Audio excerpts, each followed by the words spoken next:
She hastened on ahead of her mother and sisters, but Mamma soon called her back. "Violet, what have I said?" "That I should behave with decorum," she sighed. But she didn't think her mother had heard her above the calls of the street sellers at their stalls, offering bags of shrimp, pots of winkles, confectionery and ginger beer. "Buy, buy, buy. Beautiful whelks, a penny a lot, you'll never taste better. Strawberries ripe, the best you can find in all of Kent." The Rayfield ladies wended their way through the crowds, using their parasols to fend off those who were in their cups, until they reached the shingle and emerged onto the beach between the rows of sea-bathing machines and herring boats. Tasting salt on her lips and with the scent of tar, fish and seaweed in her nostrils, Violet looked towards the sea, where the rowing boat crews, 4-oared galleys, were preparing for their race. The marshals were lining several boats up at the start, but they were having trouble with them drifting on the current. As soon as one was deemed ready, another had to be called back, and it took some minutes before all the coxes put their hands down, indicating that they were ready. "That's Mr. Noble." Eleanor pointed towards one of the galleys which had the name Mary Ann painted along her side. "He rows for Dover Rowing Club."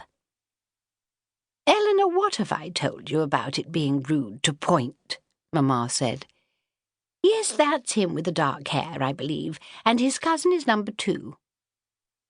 Violet couldn't see his face at first, just the black curls tumbling from beneath his cap and the width of his shoulders as he rested his oar flat on the surface of the water. He was facing the cox, with the rest of the crew, dressed in royal blue and white flannel shirts, behind him. As if he'd become aware of her watching him, he looked straight at her and smiled, making her heart skip a beat.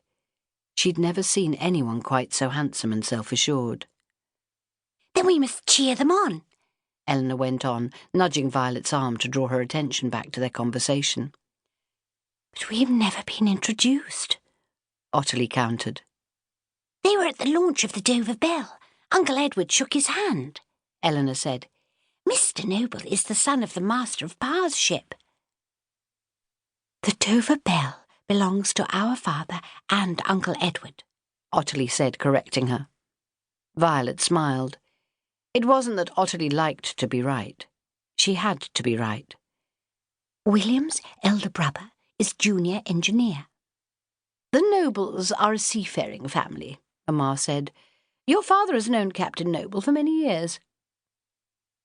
Mr. Rayfield had started out as a shipping agent before investing in the railway and buying the Dover Belle with Mr. Chittenden, whom they called Uncle, although he wasn't related to them by blood.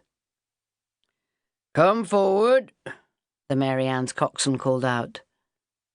There was a bang, making Violet almost jump out of her skin. "Fraidy cat," Eleanor laughed. "It's only the starter." As the crews took their first strokes, sending the galleys through the water, Violet spotted the smoking mouth of a miniature cannon which was perched on the pier, and felt rather foolish. The galleys made progress towards the buoy at Castle Jetty, the coxes' heads jerking with every stroke.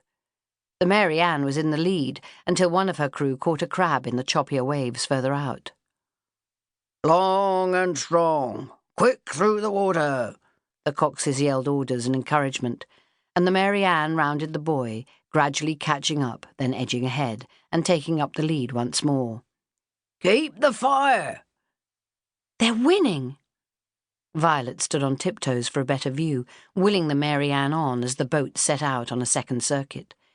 Returning towards the finish, the sound of the oars clunking in the rowlocks and the splash at the catch grew louder.